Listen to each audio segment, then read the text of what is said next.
এখানকার কিছু কথাবার্তা আর কি তোমাদেরকে দেখাবো। ফার্স্টে যেটা সেটা হচ্ছে, দাঁড়াও নাম্বারটা শো করবে, তাই আমি নাম্বারটা ইয়ে করে দিচ্ছি। এই যে তনুজা এই মেয়েটার নাম, এও অ্যাজ এ ক্রিয়েটার, মানে ভিডিও করে ফেসবুকে। ঠিক আছে, কে কে চেনো জানি না, যাই হোক এর সঙ্গে কি কথাবার্তা হয় সেটা আমি তোমাদেরকে আগে শোনাতে চাই। সেটা হচ্ছে, আমাকে একদিন হঠাৎ করে মেসেজ করে 4 তারিখে ফেব্রুয়ারির, হ্যালো অনুশ্রীদি দেখো তো ওর যে ইয়ে পড়ে অ্যাকাউন্টে যে স্ট্রাইকগুলো পড়ে সেগুলো স্ক্রিনশট পাঠায়। তো আমি বলেছি কপিরাইট দিয়েছে, হ্যাঁ বাংলাদেশি, যাই হোক ওর ওর খুব কষ্ট হচ্ছিল ওইগুলো বলে ও লিখেছে। ওকে প্রতি মাসে টাকা দিতাম, কিন্তু এই মাসে দিইনি। দিদি ফেসবুকের সাথে কথা বলে ঠিক হবে? কথা বলো, মেয়েটা ভেরিফাইড হলে তো কথা বলা যায়। আমি আবার ওকে যা যা রিপ্লাই দিয়েছি শোনো, তুমি দেখতে পাচ্ছ। যাই হোক আমি এতটাই মানে হয়ে পড়েছি, উত্তেজিত হয়ে পড়েছি এত বড় একটা মিথ্যে কথা শুনে, যে আমি ঠিকঠাক কথা বলতে পারছি না। কিন্তু আমি তোমাদেরকে বলবো আজকে। তো আমি তোমার কপিরাইট ঠিক হয়েছে 9 তারিখে আমি ওকে আবার মেসেজ করি, ও বলছে না গো। তো ছেলেরা টাকা নিল, টাকা নেওয়ার পর আর ঠিক করে দেয়নি। কি বলছে ঠিক করে দেবে না, এরকমটা বলছে। করে হ্যারাসমেন্ট করে আমার চ্যানেলে স্ট্রাইক দিয়ে আমার কাছ থেকে টাকা নিচ্ছে, তাও কি ইন্ডিয়ার একটা ক্রিয়েটারের মাধ্যমে। তো বাংলাদেশের একটা স্ক্যামার ব্যাংকে টাকাটা দিছি, তাও কি ইন্ডিয়ার একটা ক্রিয়েটারের মাধ্যমে। তো ক্রিয়েটারের ব্যাংকে টাকাটা দিছি আমি, ওই ক্রিয়েটারের মাধ্যমে টাকাটা নিচ্ছে। একদিন উনি আমার প্রোফাইল লক করে দেয়, ঠিক আছে। তো লক করার পর আমি ভয় পেয়ে গেছিলাম, আর আপনার দাদা বলছিল যে কিছু করতে যায় না, ঠিক হয়ে যাবে, আমি ঠিক করে দিব। তো আমি বড় কথা শুনিনি। তো তারপরে লক করার পর ও আমাকে ইমেল করে বলছে যে তোমার ইনকামের 10% করে আমার দিতে হবে।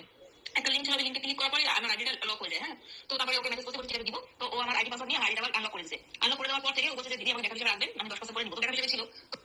তো তারপরে ওরা স্টার্ট তুলবে, ঠিক আছে। তারপরে লোক জোগাড় করে স্টার্টটা তুলবে, যারা মাসে তাদের দেখবে। টাকাটা দিচ্ছি, দিলাম একটা ক্রিয়েটারের অ্যাকাউন্টে। দেওয়ার পর ও স্ট্যাটাসটা তুলতে পারেনি, ঠিক আছে। আমাকে এখন বলতেছে যে তোমার আইডি কবে বানাইছো, আমি সব চেঞ্জ করে দিছিলাম, হ্যান ত্যান, আমাকে দাও ডিটেলস, আমি রেজিস্টার করে দিচ্ছি। এভাবে চলতেছে। এবার বলছে যে একটা ক্রিয়েটরের মাধ্যমে, চন্দন সেতু ভায়া, মানে এদের মাধ্যমে বাংলাদেশে টাকা পাচার হয়। ঠিক আছে, বাংলাদেশে যারা স্কামার আছে, যারা এরকম হ্যাকাররা রয়েছে, তাদের সঙ্গে এদের ভালো সম্পর্ক মানে এদের থেকে চন্দন সেতুর সঙ্গে কিন্তু একটা ডিল হয় যে এত টাকা আমাকে হচ্ছে দিতে হবে। এবার ওরা তো অত টাকা, মানে সে লাখ লাখের গল্প এখানে, এবার অত টাকা হয়তো দিতে রাজি হয় না, তার 50% দেয় বা কিছুটা দেয়। এবার আমি এত কিছু জানি না যে কতটা দেয়, কিন্তু সে বলে যে এইসব অ্যাকাউন্টগুলোতে, মানে ইন্ডিয়ান যারা আমি আছি, এই যে তনু আছে, আমার মতো আরো হাজার হাজার ক্রিয়েটার রয়েছে, তাদের অ্যাকাউন্টগুলো সেন্ড করে যে এদেরকে স্ট্রাইক দাও, এদের থেকে টাকা নিয়ে আমি তোমাদেরকে দেব। ঠিক আছে, এইভাবে কিছুদিন চলতে থাকে। চন্দন সেতুর অ্যাকাউন্টে টাকা নেয়, দেখেছো এখানে প্রুফ রয়েছে। আমি ডাইরেক্ট বলছি যে তোমার অ্যাকাউন্টে যদি টাকা দিচ্ছি, তুমি 6,000 টাকাটা ব্যাক করো, নাহলে পরে আমি তোমার ভিডিও বানাবো। ডাইরেক্ট বলছিলাম। আর ওকে কেস করলে মানে ও ফাঁসে যাবে, ডাইরেক্ট ফাঁসবে, কারণ ওর অ্যাকাউন্টে টাকা দিচ্ছে, আর স্ক্যাম করছে, তার জন্য টাকা দিচ্ছে ওর অ্যাকাউন্ট। তারপরে আবার হ্যাকারটাকেও বলে দিচ্ছে যে এরকম বলতেছে মেয়েটা তনু, তো কি করবো। তারপরে হ্যাকারটা আমার মেসেজ করছে, বলে দিদি তুমি এরকম করো না, হ্যান ত্যান। ওরা নিজেটা এখন ভয় পেয়ে গেছে উল্টা, ঠিক আছে। তারপরে আমি এখন চুপচাপ আছি, কিছু বলতেছিলাম। বলতেছে যে অলরেডি আমি মেয়েটাকে আবেদন করে রাখছি, মেয়েটা নিজেই বলছে, বলে কি যে তোমার এই মাসের মধ্যে অলরেডি। দেখো তারপরেও লিখে চন্দন সেতুকে ভালো ভাবতাম। ঠিক আছে, তারপর এই নিয়ে আমাদেরকে খুব কথা হয়। ও বাবা, তাই তো কি অসভ্য দেখেছো। আমি আবার ও বাবা, তাই তো কি অসভ্য দেখেছো। বেশি বেশি করে ব্ল্যাকমেল করো, যে দ্বারা তোর হচ্ছে আমি কেস করবো থানায়, দেখ কি। এবার তুমি বেশি বেশি করে ব্ল্যাকমেল করো, যে দ্বারা তোর হচ্ছে আমি কেস করবো থানায়, দেখ কি। মানে এটা আমি ওকে বলেছি যে যাদেরকে তুমি টাকা দিচ্ছ তাদেরকে বলো আমি থানায় কেস করব, কারণ ভারত থেকে টাকা পাঠানো বাংলাদেশে একটা কিন্তু বেআইনি। তারপর আবার এইভাবে, মানে হ্যাকারদের এইভাবে টাকা দেয়া, তাই না? এটা তো বেআইনি। তো সেই জন্য আমি বলছি তুমি ওদেরকে থ্রেট দাও। চন্দন সেতুকে চাইলে ফাঁসাতে পারি। কি আছে এখানে, রোমান আছে, মানে প্রমাণ আছে আর কি, লিখতে গেছিল। আমি বলছি ঠিক। অনেক টাকা যাবে, উঠতে পারতেছে না। এই আমার বর বলছে কি তুমি কিন্তু এই নিয়ে অনেক কথা হয়, এবং দেখো ওদের একটা কথা হয়, ও ভিডিও কিছুটা করে রাখে, সব তো নেই, কারণ আমি কখনো ভাবিনি যে এইসব নিয়ে আমার নামে মিথ্যে বদনাম দেবে।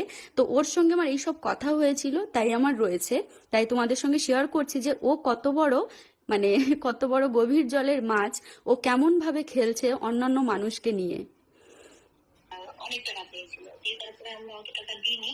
বললো কি তাহলে অর্ধেক টাকা দাও, আর প্রত্যেক মাসে তাহলে আমার ক্লায়েন্ট পাও, প্রত্যেক মাসে মাসে আমাকে টাকা দেবো। দিয়ে তারপরে সেই হিসাবে ডিল হয়েছে।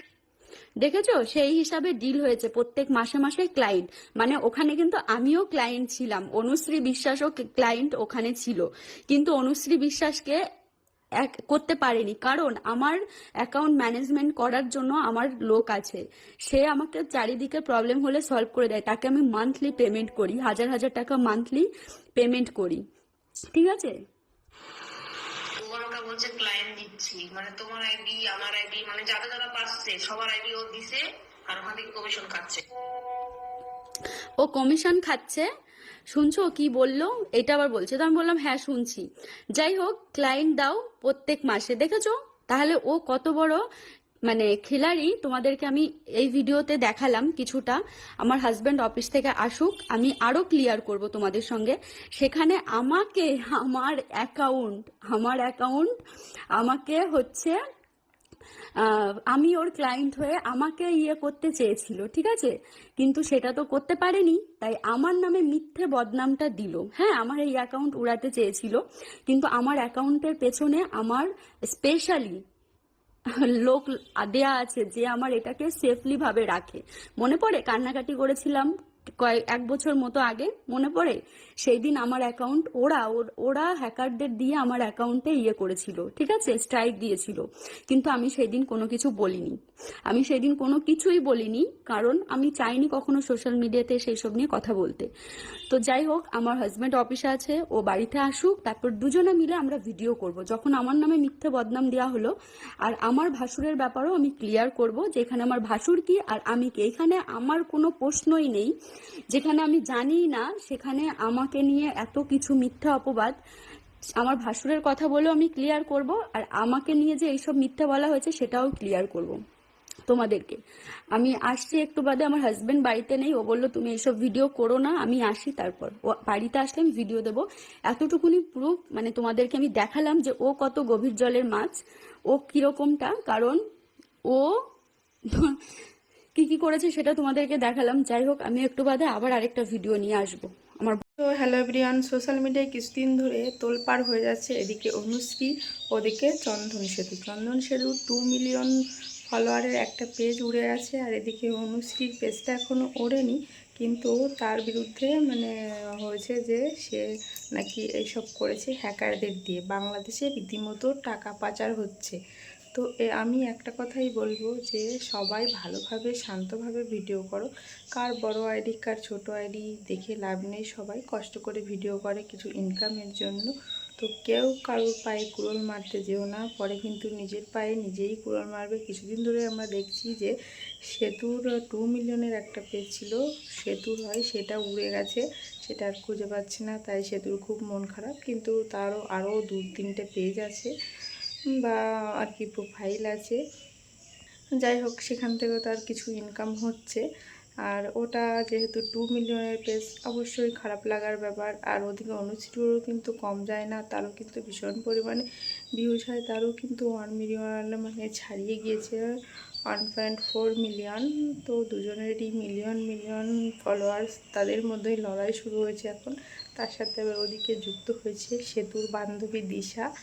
তো এদিকে সেতু বলছে অনুশ্রীর ভাসুর করেছে এইসব হ্যাকারদের থেকে শিখে নিয়ে, আর এদিকে অনুশ্রীর নামটা কেন তোলা হয়েছে তার জন্য অনুশ্রী কিন্তু বলছে যে ওদিকে সেতু করেছে, সেতুরা বাংলাদেশে টাকা পাচার করেছে, এটা কিন্তু রীতিমতো অপরাধ। বাংলাদেশে হ্যাকারদের সাহায্য করা মানে বড় ধরনের অপরাধ, ক্রাইম বলতে পারো, বড় ধরনের ক্রাইম। তো যাই হোক, তোমরা এরকম করো না, ভালোভাবে ভিডিও করো আর হ্যাকারদের বিরুদ্ধে আইনি কোনো স্টেপ নাও। তোমরা এর আইডি ওর আইডি দিয়ে তাদেরকে আরও উৎসাহিত করছো। তোমরা নোংরা কাজগুলো করার জন্য এক একটা পেজ বা প্রোফাইল তৈরি করতে প্রচুর প্রচুর কষ্ট করতে হয়। তোমরা তাদেরকে বড় বড় আইডির নাম মেনশন করে দিয়ে কিন্তু বড় ধরনের অপরাধ করছো তোমরাও। হ্যাকারদের রীতিমতো তোমরা সাহায্য করছো, তারপর আবার তাদেরকে টাকাও দিচ্ছ। তো এরকম করো না, এতে কিন্তু হিতে বিপরীত হয়ে যেতে পারে, তোমাদেরও পেজ বা আইডি নাও থাকতে পারে। তাই মানে বলবো, এদের সাহায্য না করে আইনি ব্যবস্থা নাও। আর কে কী করেছে সেটা অনুশ্রী কিন্তু প্রমাণ দিয়ে দিয়েছে। অনুশ্রীর দিক থেকে যে প্রমাণটা এসেছে আমি সেটাই তোমাদের সামনে তুলে ধরলাম।